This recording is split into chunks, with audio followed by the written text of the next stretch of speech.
एक समय राजा विक्रम सिंह के राज्य में, जहां कभी खुशियां बिखरी रहती थीं, आज अकेला और सन्नाटा पसरा हुआ था।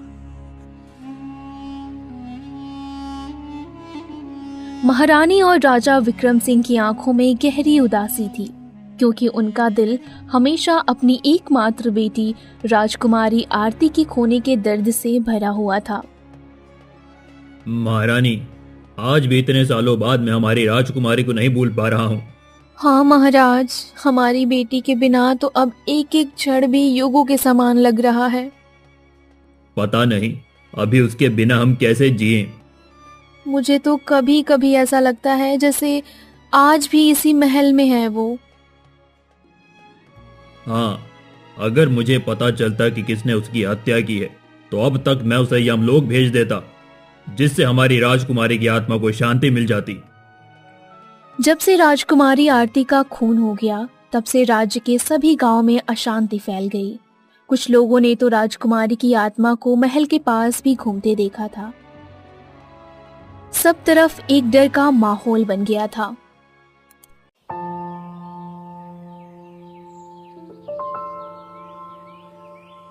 अब तो मुझे समझ नहीं आ रहा कि क्या करें और क्या ना करें। क्यों, अब क्या हुआ? तुम्हारा व्यापार तो अच्छा चल रहा है। अरे भाई, व्यापार तो चल रहा है, लेकिन मुझे तो अपने राज्य की चिंता हो रही है। राज्य की चिंता हो रही है? मैं कुछ समझा नहीं। अरे मेरे भाई, जब से राजकुमारी का खून हुआ है, तब से राज्य में कितने लोगों की रहस्यमय मृत्यु हो रही है। हाँ हाँ, तुम सच कहते हो। और उन्हें कौन मार रहा है कुछ पता नहीं चल रहा। अरे मैं तो कहता हूँ ये जरूर राजकुमारी की आत्मा ही कर रही होगी। हाँ, मुझे भी ऐसा ही लगता है। राज्य में रहस्यमय मृत्यु की संख्या दिन पर दिन बढ़ रही थी। राज्य के सभी लोग बहुत ही चिंतित हो गए थे। एक दिन सभी गांव वाले महाराज विक्रम सिंह से मिलने उनके राजमहल में पहुंचे।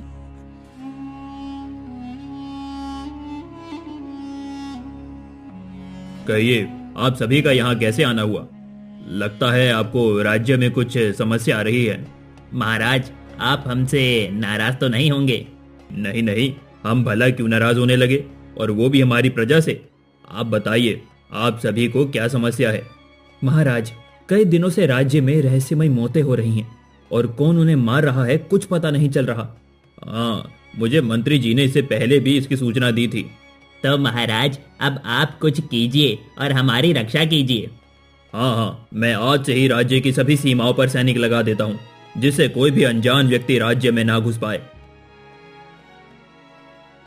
नहीं नहीं महाराज, इससे कुछ भी नहीं होगा। आप ऐसा क्यों कह रहे हैं? महाराज, क्योंकि ये सब काम किसी इंसान का नहीं है, बल्कि किसी आत्मा का है। मतलब ये जितने भी लोग राज्य में मर रहे हैं, उसके पीछे कोई आत्मा है? जी महाराज, अगर आप बुरा ना माने तो मैं आपको कुछ बताना चाहता हूँ। हाँ हाँ, आपको जो भी बताना है बिना किसी दुविधा के बताइए, क्योंकि ये हमारे राज्य की सुरक्षा का सवाल है। महाराज, मुझे ये लगता है कि हाँ बोलिए, आप रुक क्यों गए? जो भी है खुल के बोलिए। महाराज, मुझे लगता है कि ये सब राजकुमारी कर रही है। राजकुमारी? ये आप क्या कह रहे हैं? हमारी राजकुमारी को मर के अभी 1 साल हो गया, वो ये सब कैसे कर सकती है? महाराज, मुझे लगता है कि राजकुमारी का जब से खून हुआ है, तब से उसकी आत्मा हमारे राज्य में भटक रही है, और मुझे पूरा विश्वास है कि उसकी आत्मा ही इतने लोगों को मार रही है। तो आप ही बताइए कि अब क्या किया जाए? देखिए महारानी जी, ये काम तो सिर्फ तांत्रिक ही कर सकते हैं। महाराज, और आप किसी तांत्रिक की सहायता लीजिए। ठीक है महारानी, और मैं आज ही किसी तांत्रिक से मिलने जाते हैं।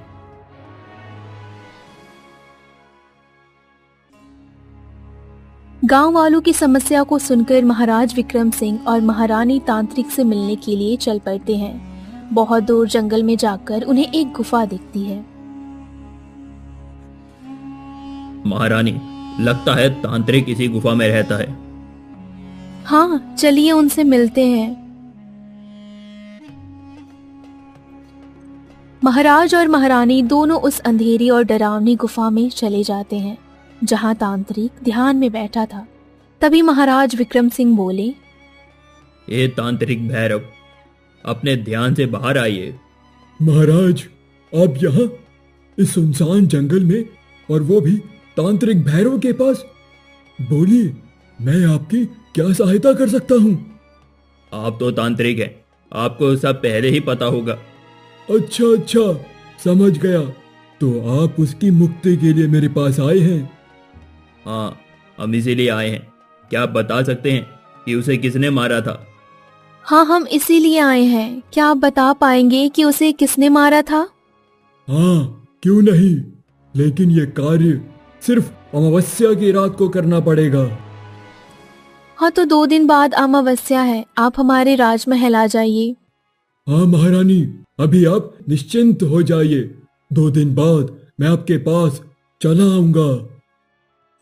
तांत्रिक से बात करके महाराज और महारानी दोनों अपने राज्य की ओर निकल पड़ते हैं। 2 दिन बाद अमावस्या की रात को तांत्रिक राजमहल पहुंच जाता है। आइए, हम आपकी ही प्रतीक्षा कर रहे थे।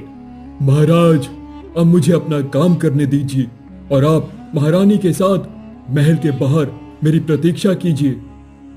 जैसा आप कहें। तांत्रिक की बात सुनकर राजा और रानी महल के बाहर चले जाते हैं। तांत्रिक अपने मंत्रों की शक्तियों से राजकुमारी की आत्मा को उनके सामने बुलाता है।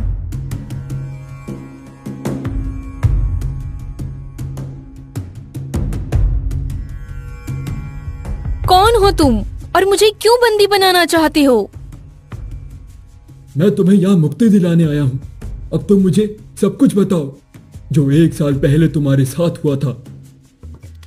तांत्रिक के ऐसा पूछने पर राजकुमारी बोली, एक दिन मैं राजमहल की खजाने के पास खेल रही थी।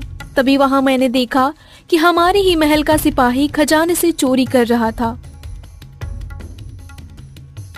जब उसे पता चला कि मैंने उसे देख लिया तो वो राजा के भय से डर गया और मेरा गला दबाकर मुझे मार दिया। तब से लेकर आज तक मैं उसके प्रतिशोध के लिए इस महल में भटक रही हूँ। राजकुमारी, तुम्हारे साथ जो भी हुआ ठीक नहीं हुआ। तुम्हें मुक्त करने के लिए मैं आज यहाँ आया हूँ। जब तक मैं उस सिपाही को नहीं मार लेती तब तक मुझे कोई मुक्त नहीं कर सकता। तो आज तुम उसे मार दो। कैसे मार दूं? मैं उसके घर में प्रवेश नहीं कर सकती। किसी तांत्रिक ने उसे घर के मंत्रों को सुरक्षित कर दिया है। लेकिन आज मैं तुम्हें मेरी शक्तियां प्रदान करूंगा जिससे तुम उसके घर में घुस सकोगी और उसे मार सकोगी। तांत्रिक ने अपनी सारी शक्तियां राजकुमारी को दे दी। फिर राजकुमारी की आत्मा उस खूनी सिपाही के घर जाकर अपना प्रतिशोध पूरा किया और उपस्थित सभी गांव वालों के सामने आकाश के मार्ग से जाते हुए मुक्त हो गई। राजकुमारी की मुक्ति के पश्चात राजा विक्रम सिंह और महारानी को भी खुशी हुई और पूरे राज्य में भय का वातावरण खत्म हो गया। सभी लोग भय मुक्त होकर खुशी से रहने लगे।